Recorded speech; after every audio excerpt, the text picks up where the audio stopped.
Starting. Recording. Okay, today's talk. Thank you for joining me live. If you can do this, appreciate you guys. We're going to be talking about low supply coins. I don't think I'm doing a screen share. I am not. There's really not much to screen share here. I thought this would dovetail nicely into some of the focus coins we're going to focus on next call, which is GVT and VET. And the reason it dovetails nicely, not VET really, but GVT, is because one of the ways I found out and discovered GVT was taking a look at the supply. And so there's two things to keep in mind when we talk about supply. And for those that don't know, when I'm mentioning supply, what I'm talking about is how many of these coins there are. Now, this also an important thing to look at when you're looking at supply. Is this a utility token? Is this something that needs to be used as part of something in the ecosystem, or is it just something that is going to gain value by the overall project or block, whatever the hell they're doing? Is it going to gain value on its own? You need to sell that. So there's a lot of things to look at supply, but what I like to look at as a basic qualification sometimes are low supply coins. So the circulating supply, if there are not many out there and available, that to me is something that's interesting, primarily because I think a lot of people who have grown up in the economic paradigm that we currently find ourselves in are used to what's known as a scarcity model, meaning that there's only so much of something. We all have to fight for a limited piece of pie here, and what we get is ours. And that's pretty much how our economic model works right now. Capitalism for the most part has evolved into that. Ooh, there's a stink bug right there. Okay. As long as it doesn't fly at me, you won't hear me freak out on air. But so this is, I think, something that is built into not people naturally, but is something that has emerged as a cultural and societal function of the way we process money stuff. So I look at low supply coins. So the easiest way to do this, if you want to follow along, is you can go to coinmarketcap.com or any other coin tracking place, and you can take a look at first, always switch to Bitcoin. For this, it's not so important because we're just going to be looking at circulating supply, but always look at the price of Bitcoin first and foremost. And then from there, we're going to, on the right side on the column where it says circulating supply, we're going to hit it, and then we're going to hit it again. And that's going to sort it by lowest circulating supply of the top 100 to the highest. So we're concerned with the lowest circulating supply. So that means there's less of these coins. And you also want to take a look, as with anything, of the fundamentals of these particular coins. Are they utility coins? What is their function? Are they a currency? Are they used for something else? Are there going to be more that are generated? How many are stored up? How many are pre-mined? If they are pre-mined, any of those things. I'm like 90% sure this stink bug is going to flip. There it goes. Okay. Not at me. We're good. This is fun.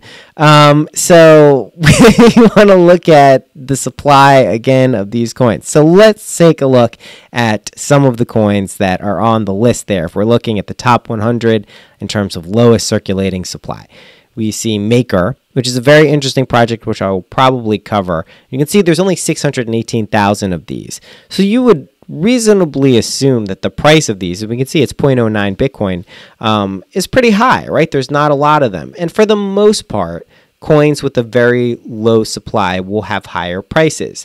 Byte balls, G-Byte, which I own for a period of time, which I bought for almost twice as much as it is now. Luckily, I sold. Not that much higher than it is now, but I did cut bait on that one.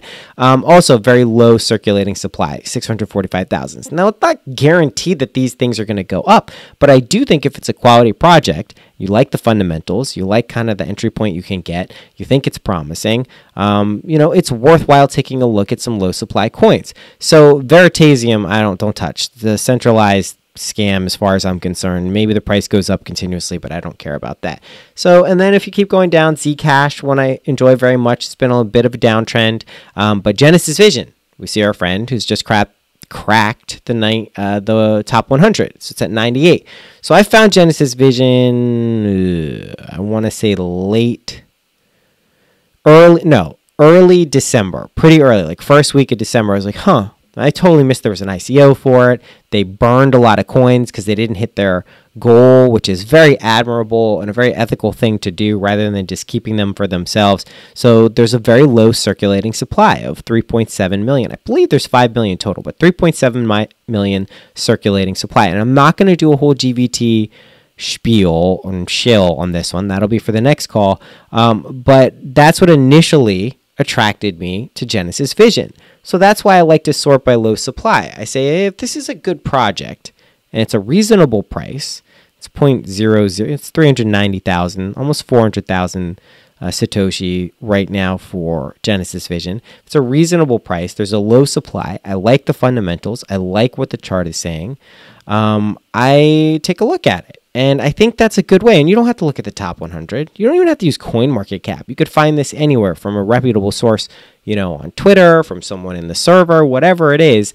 There are ways to identify low supply coins that maybe are worthwhile. And they don't even have to be low supply. This is only one strategy. It doesn't mean something with a very high supply. For instance, I like Raven Coin a lot.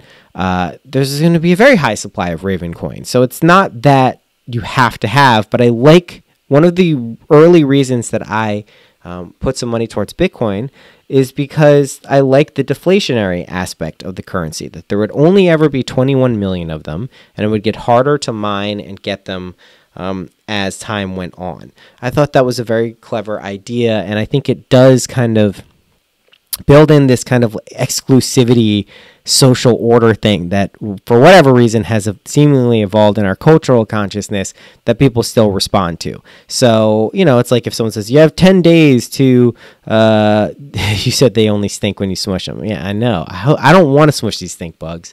I'm not going to smush them. I will usher them out, but when they fly and they go in circles and they buzz around when they freak out, it's a little weird.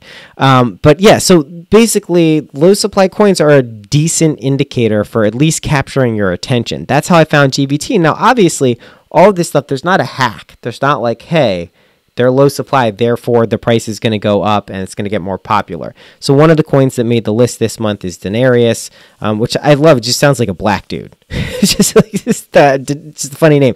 It's actually based, I think, on a Roman emperor or some figure there, but it's a fork of Bitcoin. It's very interesting. Uses a different algorithm. We'll talk about it later. But basically, that's another low supply coin. I think it's like 2 point something million.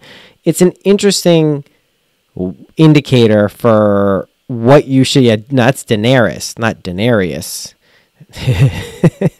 He's talking about Game of Thrones. Can't wait for Game of Thrones. Isn't Westworld back soon? When's that back? I really like that too. We'll start tying in Westworld and Game of Thrones into crypto. Don't worry. The memes. We're forgetting the memes. Remember how much fun the memes were in December and January? Those were so great. Those will be back soon, I promise. So outside of that, that's really all I have to say about low supply coins. I don't have any super gems for you that you can find. I named a couple of them in here. GVT. Let's see what's going on. Still looking. Oh my God. It's over 400,000. Listen, I'm just riding the shit out of GVT at this point. Very nice timing for the low supply. Anyway, low supply, GVT, Genesis Vision is one of those coins. That'll be in the next talk. Do we have any questions on this one? I'm very prepared, as you can see. Put them in voice chat text. Otherwise, I'll wrap it up. But Genesis Vision, catch it on a dip. I do think it's one of those things like, under $50 is probably a really good deal. For the first part of the year. I do think it'll probably dump and once the alpha launches in April, but up until that and just long term, it's one of those things where if you pack a bag, you can file it away, like what we did with VET. Pack your bag, leave it aside. If the price drops, it's okay. You're not going to actively trade it. You're not going to mess around, maybe lose out. Pack your bag, GVT. It's okay. Still good price. Keep making the list. So I think it's the only coin that made it on January, February, and March lists. So it's a good one. All right. If that's it, then I will go. Grazie.